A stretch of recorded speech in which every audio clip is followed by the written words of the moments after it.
दुचाकी रोडवर लावण्याच्या कारणावरून एस टी बस चालकास काठीने मारहाण, दोघांविरुद्ध गुन्हा दाखल. उदगीर शहरातील इगलवार परिसरात दुचाकी रोडवर लावण्याच्या कारणावरून झालेल्या किरकोळ वादाने गंभीर स्वरूप धारण करत एस टी बस चालकास काठीने मारहाण करण्यात आली. या हल्ल्यात एस टी बस चालकाच्या डोक्याला गंभीर दुखापत झाल्याची घटना 3 जून रोजी घडली आहे. या प्रकरणी उदगीर शहर पोलीस ठाण्यात 4 जून रोजी 2 आरोपींविरुद्ध भारतीय न्याय संहितेच्या विविध कलमान्वये गुन्हा दाखल करण्यात आला आहे. मिळालेल्या माहितीनुसार इगल बारसमोर दुचाकी रोडवर लावण्याच्या कारणावरून एस टी चालक अझरुद्दीन अजमुद्दीन वाडीवाले राहणार दावणगाव आणि आरोपीमध्ये शाब्दिक वाद झाला. वाद वाढत गेल्यानंतर आरोपीने संतापाच्या भरात एस टी बस चालकावर काठीने हल्ला चढवला.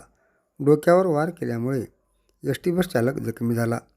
चालकाच्या तक्रारीवरून फारुख शेख व त्यांचा मुलगा या दोघांविरुद्ध उदगीर शहर पोलीस ठाण्यात भारतीय न्यायसंहिता कलम 118(1), 115(2), 352, 351(2), 351(3) आणि 35 अन्वये गुन्हा नोंदवण्यात आला आहे. घटनेचा अधिक तपास उदगीर पोलीस हे करीत आहेत.